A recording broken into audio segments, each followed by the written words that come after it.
नमस्कार, मी उर्वी पंगत तुमच्यामध्ये तुमच्या सगळ्यांचं खूप खूप स्वागत करत आहे। आज मी तुमच्यावर मालवणी पद्धतीची लाल चण्याची उसळ कशी करायची ह्याची रेसिपी शेअर करणार आहे। खूप सोपी आहे करायला, खायला टेस्टी आहे।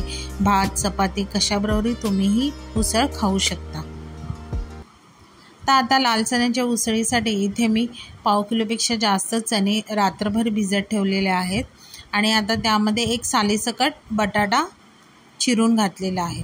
आता उसळ ही आपण डायरेक्ट कुकरला करणार आहोत म्हणून कुकरमध्ये मी 2 मोठे चमचे तेल घातलेले आहे, अर्धा चमचा जिरं घातलेलं आहे, लसूण घातलेले आहेत 5-6 पाकळ्या ठेचून, कढीपत्ता घातलेला आहे। लसूण साधारण करपला की त्यामध्ये थोडीशी कोथिंबीर घालायची आणि एक मोठा बारीक चिरलेला कांदा आणि थोडीशी हिंग घालायची। आता हे सगळं छान असं कांदा लालसर होईपर्यंत आपल्याला परतून घ्यायचं आहे। आता कांदा लालसर परतून झाला की त्यामध्ये एक मीडियम साईज एवढा टोमॅटो थोड्या मोठ्याच फोडी ठेवलेल्या आहेत, त्यामुळे उसळीला ना अशी छान अशी चव येते। आता टोमॅटो सुद्धा साधारण नरम झाला की त्यामध्ये मी मालवणी मसाला, धने पावडर, हळद आणि कलरसाठी काश्मीरी लाल तिखट घातलेला आहे। आता फोडणी आपली मसाले जळू नये म्हणून त्यामध्ये मी थोडंसं पाणी घातलेलं आहे। आता हे छान मसाले आपल्याला तेलामध्ये परतून घ्यायचे आहेत। आता 1 ते 2 मिनिटांनंतर मसाले छान परतल्यावर त्यामध्ये मी 1 मोठी वाटी एवढं मालवणी पद्धतीचं वाटण घातलेलं आहे। ह्याची लिंक मी डिस्क्रिप्शन बॉक्समध्ये दिलेली आहे।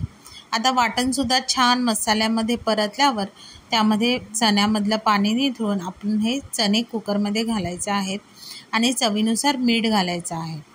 आता हे सगळं छान असं एकसारखं आपल्याला मिक्स करून घ्यायचं आहे। आता छान मिक्स झालं की त्यामध्येच थोडीशी कोथिंबीर आणि थोडंसं पाणी घातलेलं आहे।